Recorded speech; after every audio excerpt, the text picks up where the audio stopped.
Bonsoir à tous, vous êtes sur France 24, c'est l'heure du journal de l'Afrique, soyez les bienvenus. À la une, ce pas important de la France en direction du Maroc. Dans une lettre adressée au roi Mohamed VI, Emmanuel Macron dit considérer que le plan d'autonomie du Maroc pour le Sahara occidental est désormais la seule base pour aboutir à une solution politique négociée. Le Front Polisario a quant à lui fustigé, je cite, l'appui de la France à l'occupation violente et illégale du Sahara occidental. De son côté, Alger a immédiatement rappelé son ambassadeur à Paris en signe de protestation. Dans cette édition qui sera largement consacrée à cette annonce de la France, nous entendrons la première réaction du chef de la diplomatie française, Stéphane Séjourné. Nous irons également à Alger retrouver le journaliste Faisal Metaoui, puis nous tenterons de mesurer les conséquences de ce tournant historique avec Aboubacar Jamaï, professeur de relations internationales à l'Institut universitaire d'Aix-en-Provence. C'est sans aucun doute un tournant fort, un tournant majeur dans la diplomatie française au Maghreb. Dans une lettre qu'il a adressée au roi du Maroc Mohamed VI, Emmanuel Macron a indiqué que la France soutient le plan d'autonomie marocain pour le Sahara occidental. La réaction d'Alger n'a pas traîné avec le retrait avec effet immédiat de son ambassadeur en France. Le récit de Cécile Galuccio. La réponse n'a pas tardé et elle est sans surprise. Par ce communiqué de son ministère des Affaires étrangères, Alger annonce le retrait avec effet immédiat de son ambassadeur en France. Un chargé d'affaires fera désormais office de représentation diplomatique à Paris. Le gouvernement français a fini par donner sa caution franche et catégorique au fait colonial imposé au Sahara occidental. Ce pas qu'aucun autre gouvernement français avant lui n'avait cru devoir franchir, le gouvernement actuel l'a fait avec beaucoup de légèreté et une grande désinvolture, sans en mesurer lucidement toutes les retombées potentielles. En France, pour l'instant, pas de réponse officielle, pas de communiqué. Mais via une source diplomatique anonyme, Paris fait savoir qu'elle n'a pas à commenter cette décision souveraine et affirme qu'elle reste déterminée à poursuivre l'approfondissement de la relation avec l'Algérie. Pourtant, en envoyant une lettre au roi du Maroc concernant le disputé Sahara occidental, Emmanuel Macron savait très bien quelle serait la réponse d'Alger. Je considère que le présent et l'avenir du Sahara occidental s'inscrivent dans le cadre de la souveraineté marocaine. Le plan d'autonomie du Maroc pour le Sahara occidental est la seule base pour aboutir à une solution politique juste, durable et négociée conformément aux résolutions du Conseil de sécurité des Nations Unies. La seule base, alors que jusqu'ici Paris considérait ce plan comme une des options sur la table pour régler un conflit qui dure depuis près de 50 ans.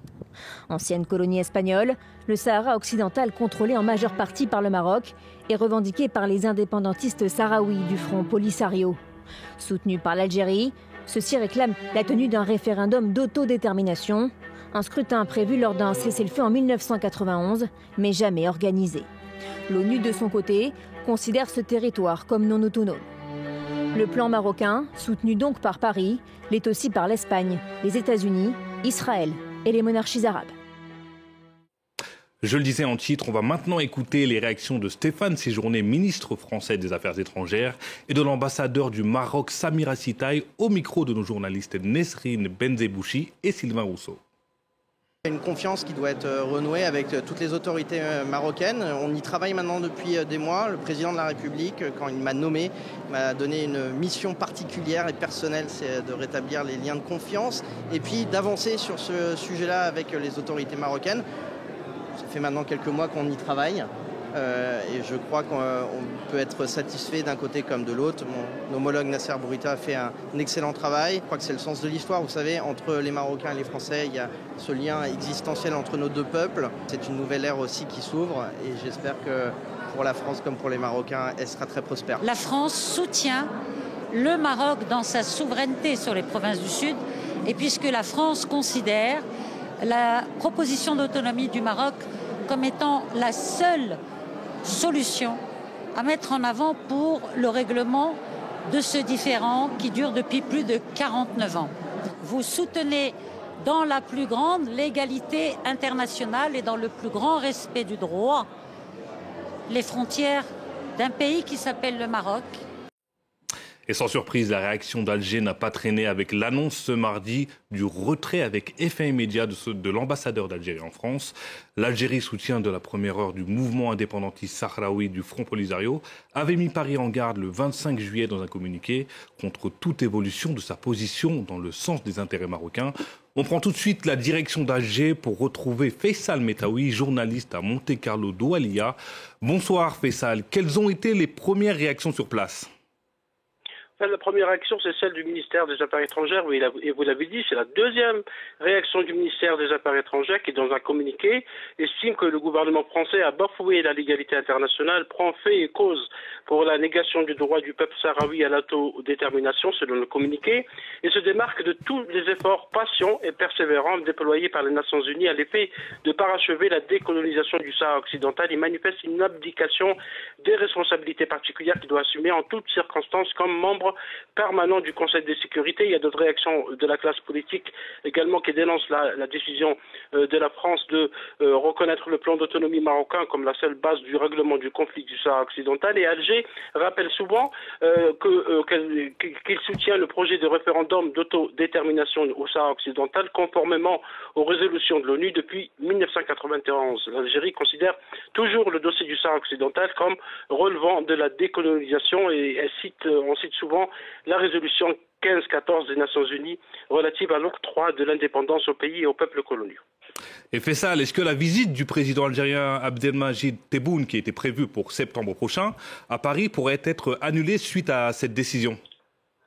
D'abord, il faut bien noter qu'il s'agit d'un retrait d'ambassadeur et pas d'un rappel. Cela souligne le niveau de la crise diplomatique qui s'installe pour durer. L'ambassadeur d'Algérie à Paris est remplacé par le chargé d'affaires, c'est le niveau 3. Donc on parle déjà d'autres mesures que l'Algérie pourrait prendre probablement dans le domaine économique et peut-être politique. Les deux pays ont déjà traversé deux crises diplomatiques ces dernières années, l'une d'elles liée à la mémoire et au passé colonial français en Algérie. Il faut aussi également noter qu'une visite d'État du président Abdelmajid Tebboune était prévue en 2003, elle a été reportée à 3 reprises. Et donc avec cette nouvelle crise diplomatique, il est fort probable que la visite du président qui était prévue l'automne prochain n'est pas reportée, mais annulée.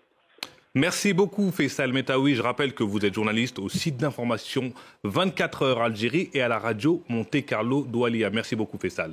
Et pour approfondir cette décision de la France, nous avons avec nous Aboubacar Diamaye, professeur en relations internationales à l'Institut américain universitaire d'Aix-en-Provence.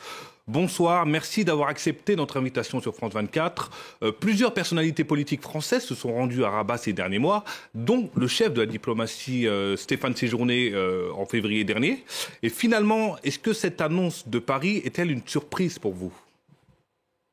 Non, ce n'est pas une surprise pour plusieurs raisons. Je vais vous donner deux exemples qui, à mon avis, montrent que ça ne doit pas être une surprise.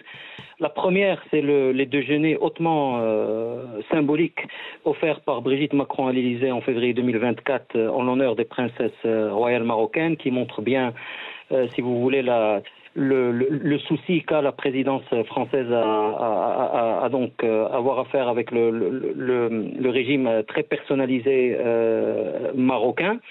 La deuxième, qui est aussi, à mon avis, un élément très important d'analyse, c'est qu'en avril 2024, le ministre du Commerce extérieur, Franck Riester, qui était en visite au Maroc, a dit que l'Agence française de développement, donc l'État français, pourrait participer à la ligne électrique Casablanca-Dakhla, donc investir dans ce que le droit international appelle le Sahara occidental, et cela est très important parce que ça montre le sérieux de la France à en fait agir comme si le Sahara occidental était marocain. Et puis ce n'est pas vraiment une surprise parce que s'il s'agit d'un changement qualitatif important, il ne s'agit pas non plus d'un changement qualitatif révolutionnaire, parce que il ne faut jamais oublier quel est l'objectif du Maroc et de la diplomatie marocaine depuis Hassan II. Hassan II avait une phrase célèbre, il avait dit « Moi, ce que je veux, c'est un titre de propriété foncière de la part des Nations Unies ». Donc le but de la diplomatie marocaine, c'est que les Nations Unies, en fait, écartent toute option d'autodétermination et ne gardent que le plan d'autonomie sur la table, ce qui n'est pas le cas. Et je note que le président Macron, un peu à l'américaine, j'allais dire, parce que ça ressemble un peu à la position un peu schizophrène américaine, parle aussi du respect du cadre onusien. Or, le cadre onusien, il est connu. Le cadre onusien, il suffit de lire les résolutions qui sont votées par le Conseil de sécurité chaque année pour renouveler le mandat de la MINURSO, donc la mission de l'ONU en charge de l'organisation du référendum, qui parle toujours du droit à l'autodétermination du peuple sahraoui. Donc je ne vais pas dire que la France dit tout et son contraire, mais j'aurais très probablement pris ce changement encore plus au sérieux si la France se présente au Conseil de sécurité avec une nouvelle résolution pour mettre de côté totalement l'autodétermination et ne retenir que le plan d'autonomie marocaine. Et justement, vous parliez du cadre onusien, et d'après l'Élysée, il n'y aurait pas eu d'autres propositions crédibles mises sur la table ces dernières années, et le plan de 2007 ferait l'objet d'un consensus croissant dans la communauté internationale. Pouvez-vous nous rappeler en quoi consiste le plan de 2007 ? Écoutez, c'est une idée qui a germé depuis même les années 80. Et je pense que Hassan II, quand il a entamé ces grandes réformes de régionalisation, avait en tête la résolution du conflit du Sahara. Je pense que déjà le Hassan II avait mis en place une dynamique dont l'objectif était en fait de dissoudre le conflit dans le cadre d'une régionalisation poussée et pourquoi pas d'une fédéralisation, et cela a été très largement documenté et par des faits nombreux. Donc ce n'est pas nouveau. Même avant 2017, le plan d'autonomie avait été discuté, avait été un peu dans les. C'était une option qui était souvent soulevée. Donc ce qui s'est passé, c'est que le plan d'autonomie marocain qui a été présenté en 2007 et qui à ce moment-là a été complètement refusé par le Polisario, est un plan d'autonomie qui c'est vrai, en fait, dès l'époque, avait obtenu le soutien de la plupart des pays, sauf que, à la différence de la position française aujourd'hui, il a été qualifié de plan sérieux, mais non pas d'unique solution. Ce qui est nouveau, c'est que la France aujourd'hui dit c'est la solution unique. Ce qui est nouveau aussi, c'est que l'Espagne, et j'hésite à dire l'Espagne en fait, Pedro Sanchez a dit que c'était la solution unique. Et donc ce plan d'autonomie, c'est tout simplement de dissoudre le conflit dans le cadre d'une régionalisation poussée marocaine sous souveraineté marocaine, et ce qui fait l'objet d'un consensus. Je ne le pense pas, pour des raisons diverses et variées. Et d'ailleurs, je vais prendre comme exemple les cas qui sont le plus souvent cités, à savoir la position américaine qui, soi-disant, a évolué en faveur du Maroc, et même la position espagnole. Je tiens à rappeler que la position américaine aujourd'hui est beaucoup plus flageolante qu'on veut bien le dire, elle est beaucoup plus chancelante qu'on veut bien le dire, puisque si effectivement l'administration Biden n'est jamais revenue officiellement sur la reconnaissance de Maroc et du Sahara qui avait été approuvée par Trump, elle a toujours agi, l'administration Biden, comme si cette reconnaissance n'existait pas. Puisqu'à chaque déclaration... Aboubacar Jama, je me permets de vous couper très rapidement parce qu'il nous reste très peu de temps. Cependant, dans sa lettre, Emmanuel Macron n'a pas reconnu la marocanité du Sahara occidental. Est-ce que ça pourrait être la prochaine étape ? Écoutez, en fait, on joue sur les mots, parce qu'une fois que Macron dit souveraineté marocaine et le seul plan, c'est le plan d'autonomie, c'est la souveraineté marocaine, donc c'est la marocanité du Sahara. Donc pour moi, oui, il dit la marocanité du Sahara, mais il dit en même temps le plan onusien. Or, le plan onusien parle toujours de l'autodétermination. Et d'ailleurs, le processus onusien qui parle d'autodétermination est toujours soutenu et par les États-Unis qui sont censés avoir changé d'attitude, et en fait, même par les Espagnols. Même les Espagnols, Pedro Sanchez, après avoir soi-disant envoyé une lettre qu'il n'a pas été capable de produire, je tiens à le dire, est allé à l'ONU pour dire qu'il soutenait le processus onusien qui parle d'autodétermination. Donc pour moi, il ne faut pas non plus surlire la nouvelle position française, et même cette idée de consensus est loin d'être vraie, parce que même par rapport à l'Afrique... Merci beaucoup Aboubacar Jama, je suis désolé, nous n'avons plus de temps. Merci beaucoup pour vos développements et pour votre éclairage. Je vous rappelle que vous êtes professeur de relations internationales à l'Institut américain universitaire d'Aix-en-Provence. Merci de nous avoir éclairés sur cette annonce de Paris. Merci à vous, aux téléspectateurs de France 24. L'information continue sur France 24. Restez avec nous.